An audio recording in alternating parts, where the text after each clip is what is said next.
Halo teman-teman, gimana kabarnya? Semoga kalian sehat selalu dan dimudahkan rezekinya. Kembali lagi di channel Kang Film.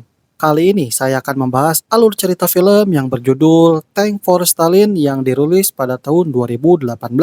Film ini menceritakan tentang perjalanan berbahaya dua prototipe tank 34 dari Kharkiv, Ukraina menuju kota Moskow yang berjarak 2000 km. Namun, dalam perjalanan mereka mendapat berbagai rintangan mulai dirampok penjahat hingga diburu tentara Nazi.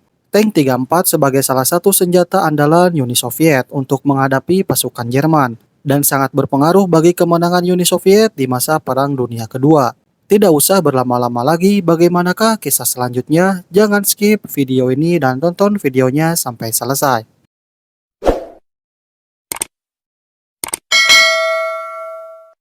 Di awal film, kita diperlihatkan di sebuah pabrik lokomotif di Kharkiv pada tahun 1940. Lenan Andreevich memberitahu kepada Koskin, seorang insinyur pencipta tank 34. Letnan Andre melarang prototipe tank 34 dikirim ke Moskow untuk pengujian, karena dia tahu misi ini sangat berbahaya.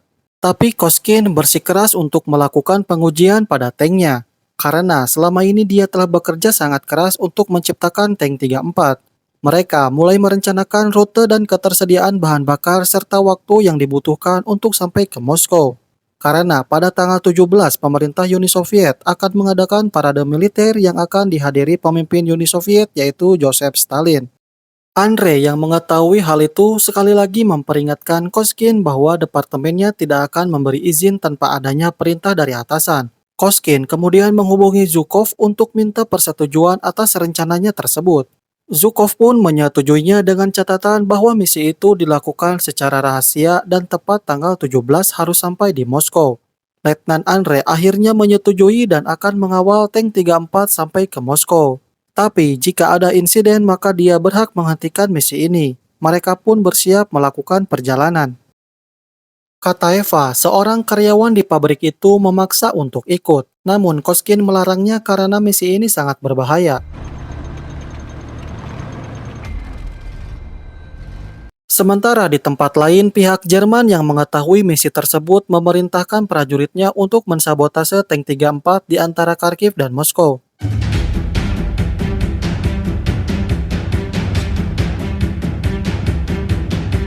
Di tengah perjalanan, terlihat sebuah tangan di mobil bagian belakang Letnan Andre.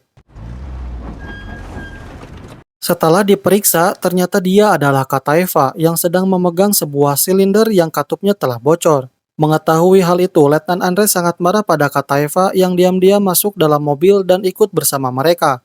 Kataeva berusaha menjelaskan bahwa ada seseorang yang dengan sengaja telah merusak silinder tersebut. Dan silinder itu harus segera dibuang karena dikhawatirkan bisa meledak kapan saja. Namun Andre malah menuduh Kataeva yang telah berusaha mengganggu operasi penting negara. Koskin mencoba menenangkan Andre yang sedang emosi. Dan tiba-tiba mobil yang memuat tabung oksigen itu meledak. Mereka sepakat untuk meninggalkan Kataeva dan Arkady untuk mencari telepon terdekat dan menghubungi pabrik untuk meminta bantuan. Sementara tentara Jerman yang sejak awal telah mengintai mereka bersiap untuk menyerang. Namun serangan mereka tertahan karena gerombolan perampok telah lebih dulu menyerang.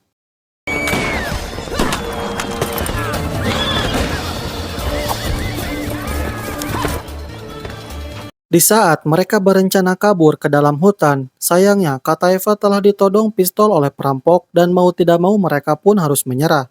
Mereka lalu ditawan dan dibawa ke persembunyian para perampok itu di dalam hutan.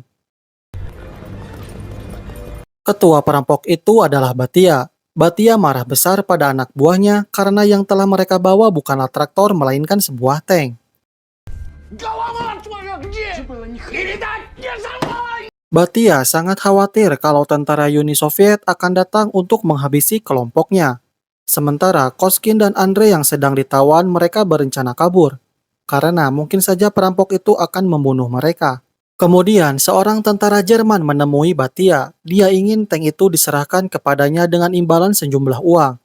Namun Batia meminta bayarannya 2 kali lipat dan mengusir prajurit Jerman itu tanpa membawa uangnya. Keesokan harinya, Batia memberitahu Koskin bahwa ada orang yang telah menawar tanknya. Andre menganggap mereka adalah tentara musuh.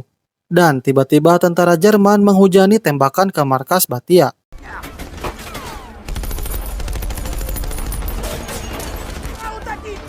Молодец, Василий, Кайрат, давайте!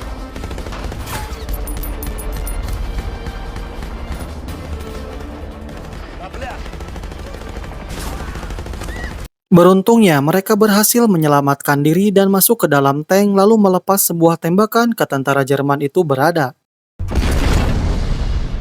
Setelah serangan itu, Batia menyalahkan Koskin karena tentara Jerman berusaha mengincar tank 34. Koskin pun membantahnya jika anak buah Batia tidak membawanya ke markas, serangan itu tidak akan terjadi.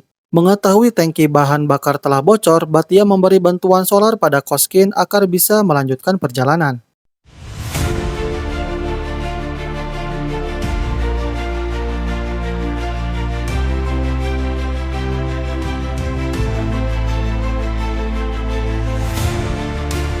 Namun, di tengah perjalanan, mereka dihadang oleh sekelompok tentara berkuda. Koskin berpikir untuk menerobos para tentara supaya tidak membuang banyak waktu. Kemudian, Andre keluar dari tank dan mengatakan bahwa dia adalah Letnan Mizulin, anggota intelijen yang sedang mengawal konvoi khusus. Namun, saat ditanya kartu identitasnya, Andre tidak bisa menunjukkannya, karena jubahnya tertinggal saat diserang oleh anak buah Batia dan akhirnya mereka memutuskan untuk menerobos barisan tentara itu. Di sisi lain, Jerman marah besar karena operasi mereka telah gagal. Pimpinan Jerman lalu mengutus Skull untuk melanjutkan misi menghancurkan tank 34. Malam harinya, Skull dan anak buahnya mulai beraksi. Mereka mengejar tank 34 lalu melubangi bagian atasnya.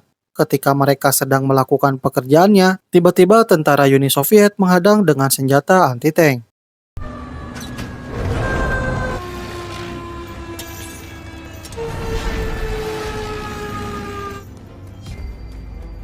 Letnan Andre yang berada di tank kedua memutuskan untuk keluar dan berpindah posisi ke tank pertama bersama Koskin. Andre menyarankan Koskin menyerah saja karena tentara itu akan menembak tank mereka jika bergerak. Menurut Koskin, tidak akan sampai ke Moskow tepat waktu jika mereka menyerah. Ia berencana terus maju karena tank 34 sudah berlapis baja. Sedangkan tentara Uni Soviet terus memperingatkan mereka untuk segera keluar dan menyerah. Koskin lalu keluar untuk melihat situasi. Kataeva dan Vasily yang berada di tank kedua secara tiba-tiba menjalankan tanknya. Dan benar saja, tentara Uni Soviet mengeluarkan tembakan yang mengarah ke tank kedua. Koskin mencoba meneriaki mereka untuk berhenti. Beruntungnya, tembakan itu tidak mampu menembus bodi tank 34. Mengetahui tank buatannya tahan peluru, Koskin menyuruh Kolya menjalankan tank pertama mengikuti tank kedua.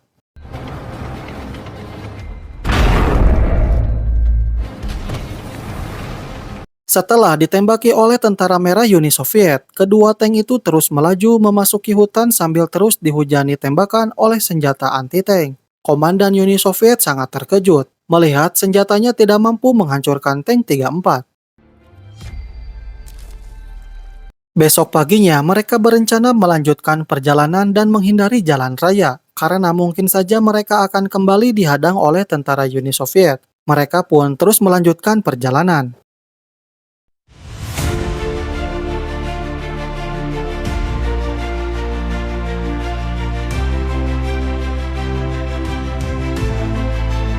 Namun, di tengah perjalanan, tank pertama terjebak ke dalam parit dan tidak bisa berangkat. Mereka pun memutuskan untuk balik arah dan meninggalkan Letnan Andre dan Kolya bersama tank yang terjebak di parit. Koskin meminta Vasily berhenti untuk memeriksa rute, sementara Kataeva meminta izin untuk keluar sebentar. Saat Koskin kembali masuk ke dalam tank, secara tiba-tiba Vasily memukul kepala Koskin hingga tak sadarkan diri. Vasily kemudian membawa kabur tank dengan Koskin yang terikat di dalamnya dan meninggalkan Kataeva. Saat Vasily sedang mengoceh, Koskin mensabotase mesin sehingga tank tidak bisa lagi dijalankan. Vasily yang sangat marah akhirnya membawa Koskin keluar. Vasily berniat menghabisi Koskin dengan memukul kepalanya. Namun sebelum itu terjadi, tak disangka Kataeva memukul Vasily dengan sekop hingga terjatuh. Ternyata Kataeva sempat naik ke atas tank. Koskin dan Kataeva lalu mengikat Vasily di sebuah pohon dan menutupi tank dengan dedaunan. Sementara Letnan Andre yang mendengar suara langsung masuk ke dalam tank untuk berlindung.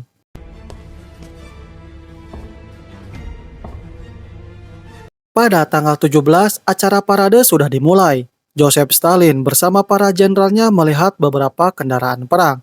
Namun, di tempat yang telah disediakan untuk dua tank dari Kharkiv hanya berdiri Kataeva dan Koskin. Stalin lalu menanyakan keberadaan tank mereka, dan tiba-tiba kedua tank 34 telah datang. Kedua tank itu dikemudikan oleh Letnan Andre dan Kolya. Koskin memberitahu bahwa dua tank itu untuk melakukan uji coba di lapangan dalam kondisi yang seimbang dengan pertempuran. Kolya menjelaskan kenapa kejadian ini bisa terjadi. Kolya bercerita bahwa ketika Skul beserta anak buahnya berhasil mengangkat tank dari parit, Andre dan Kolya lalu dengan cepat menjalankan mesin tank dan membuat Skul beserta anak buahnya jatuh tersungkur.